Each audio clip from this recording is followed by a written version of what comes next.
Hello friends, welcome to मंजिल। इस video में आज हम डिस्कस करने वाले हैं गैप रिलेटेड प्रॉब्लम्स को लेकर एंड प्रोबेबली जो डाउट्स क्लियर होते हैं 2020 के रिगार्डिंग, उसके रिगार्डिंग हम बात करेंगे। जो सबसे #1 पे जो क्वेश्चन चलता है कि जो 2020 के कारण बच्चों के गैप आए हैं उनकी वजह से क्या उनको गैप जस्टिफाई करना पड़ेगा या उनके गैप को लेकर कोई प्रॉब्लम आएगी, क्या उनकी फाइल लॉजिंग में कोई प्रॉब्लम होगी। ये सब क्वेश्चंस जो हैं हमेशा प्रायर रहे हैं स्टूडेंट्स लिस्ट में एंड इसके बारे में आज हम बात करेंगे सो दैट अगर आप भी 2020 के कारण आपका गैप जो है वो एक्सटेंड हुआ है या आपका लैप पड़ा है तो इस वीडियो को अंतिम तक ज़रूर देखना। सबसे पहले अगर हम बात करें एक प्रोफाइल को लगाने के लिए, प्रोफाइल को लगाने के लिए हमें 2-3 एस्पेक्ट्स या फिर मेजर्स जो चीज़ें होती हैं वो ध्यान में रखनी होती है। सबसे पहले होता है कि हमने प्रोग्राम जो है वो कौन सा चूज़ किया। सेकंड होता है SOP जो मैं आपको हमेशा बोलती हूँ एंड थर्ड जो है हमारे पास वो है हमारा गैप जस्टिफिकेशन।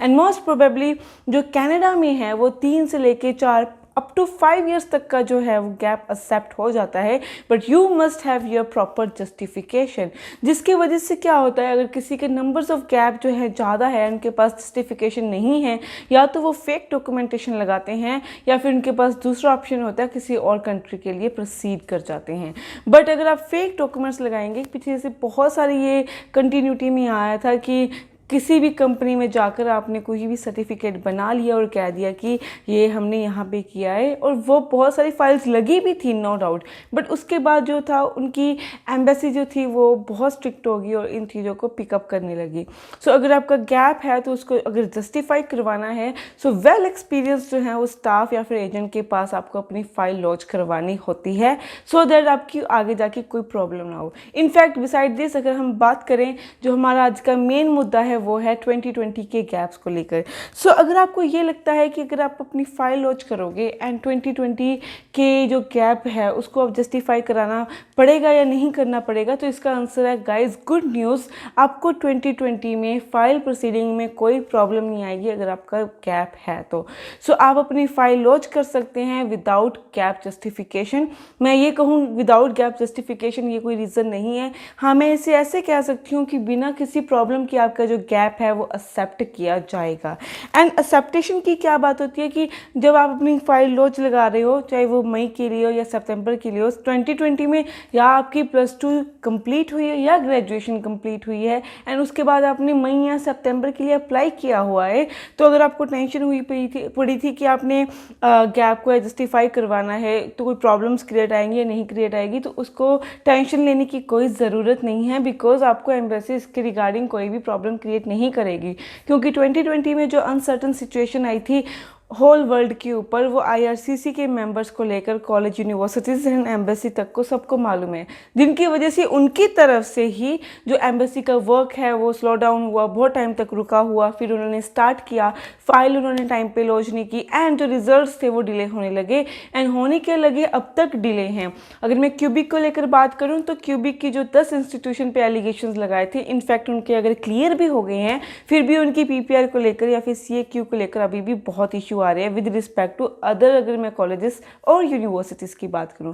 इस बात को लेकर एम्बेसी आपकी बहुत क्लियर है कि आपकी जो गैप को लेकर प्रॉब्लम आएगी ड्यू टू सिर्फ 2020 के गैप, उसके ना आगे वाला ना उसके पीछे वाला, सिर्फ 2020 की गैप को आपको टेंशन लेने की कोई ज़रूरत नहीं है। हाँ, अगर उससे पहले का कोई आपका गैप है you must have to justify with your proper documentation and certification. And इसके बाद अगर आप जो गैप क्रिएट करोगे, क्योंकि बहुत सारे बच्चे जो हैं वो डेफर कर रहे हैं, अपनी फाइल नहीं लगा रहे हैं, नेक्स्ट इनटेक का वेट कर रहे हैं, वो आपका गैप जो है वो 2020 के जो क्राइटेरिया एम्बेसी ने क्रिएट किया है उसमें नहीं आएगा, उस गैप को आपको जस्टिफाई करना पड़ेगा। तो अगर आपने लॉन्च की है डेफर करके, तो आप अपने उस गैप को कुछ ना कुछ कर किसी भी तरह की सर्टिफिकेशन करके जो कनाडा में वैलिड हो उससे आप जस्टिफाई कर सकते हैं। जाते जाते आपको मैं यही बात कहूँगी कि जिन्होंने मई के लिए अप्लाई किया है उनके लिए तो वेल एंड गुड, बट जिन्होंने सितंबर के लिए अप्लाई किया है उनको मैं एक एडवाइस देना चाहूँगी। अगर आप सितंबर के लिए अप्लाई कर रहे हो तो आपको 8 मंथ्स का जो है वो गैप आ रहा है, उसको आप जो है क्रिएट मत कीजिएगा। इससे अच्छा ये है कि आप जो मई के लिए अप्लाई करो, उसके बाद आप डेफर कर लो सितंबर के लिए। वो एक अलग सिनेरियो हो सकता है, उसमें जो है अलग कंडीशंस एंड क्राइटेरिया आपको एजेंट्स जो हैं वो समझा सकते हैं। बट अगर आप कह रहे हो कि आप अप्लाई सितंबर में करोगे, वो आपके प्रॉब्लम्स क्रिएट कर सकते हैं। एंड ऑफ कोर्स अगर मैं यहाँ बात करूँ कि गैप है, तो आपको एसओपी में ज़रूर मेंशन करना पड़ेगा कि ये जो गैप है आपकी, उसकी एक्सप्लेनेशन क्या है। जब आप जस्टिफाई करोगे ड्यूरिंग गैप ईयर्स आपने क्या किया है, एंड आपको मतलब क्या आइडिया आया है कि आपने जो कनाडा अप्लाई करना है स्टडी के लिए, ये सब कुछ जो है आपके